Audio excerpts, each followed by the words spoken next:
దయచేసి పార్టీలకు అతీతంగా మనందరం కూడా ప్రజల తీర్పుని గౌరవిద్దాం.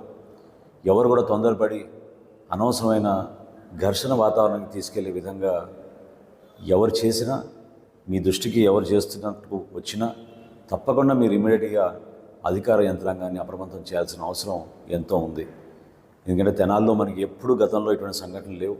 ఒక ప్రశాంతమైన వాతావరణంలో ప్రజల తీర్పుని గౌరవించుకునే విధంగా మనందరం కూడా కలిసికట్టుగా మన ప్రాంత అభివృద్ధి కోసం, మన ప్రజల శ్రేయస్సు కోసం ఈ ప్రాంతం మరొకసారి అపూర్వ వైభవం తీసుకొచ్చే విధంగా మనందరం కృషి చేద్దాం తప్ప అనవసరమైన కొంతమంది ఆలోచనల మేరకు ఇక్కడున్న ఒక ప్రశాంతమైన వాతావరణం చెడగొట్టడానికి వాళ్ళు చేస్తున్న ప్రయత్నాన్ని మీరందరూ కూడా తిప్పికొట్టాలి. అది పౌరుడిగా మీకు ఆ బాధ్యత ఉంది.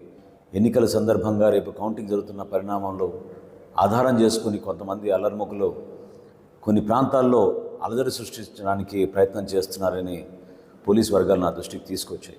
కాబట్టి దయచేసి మనందరం కూడా ఒక బాధ్యతగా ఒక మంచి వాతావరణం మనం నెలకొల్పే విధంగా మన ప్రాంతాన్ని మనం గౌరవించుకుని ప్రజల తీర్పుని మనం శిరస్సు వహించి ఆశీర్వాదంగా తీసుకుని ముందుకెళ్లే విధంగా నిలబడదాం. ధన్యవాదాలు.